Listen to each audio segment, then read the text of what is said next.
உன் கையை நம்பி உயர்ந்திடப்பாரு உனக்கென எழுது ஒரு வரலாறு உனக்குள்ள சக்தி இருக்கு அதை புசிப்பிட வழிபாரு சுபவேளை நாளை மாலை சூடிடு அட எவனுக்கு என்ன குணம் எவனுக்கு என்ன பலம் கண்டதில்லை ஒருவருமே ஒரு விதைக்குள்ள அடைப்பட்ட ஆலமரம் கண்முடிக்கும் அதுவரை பொறுமனமே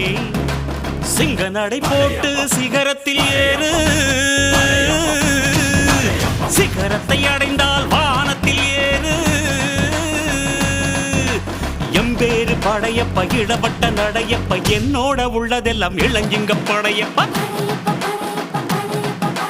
நெஞ்சில் 6 படையப்ப பின்னால் 100 படையப்ப யுத்தம் கொண்டு வருகையில் 10 வீரல் படையப்பா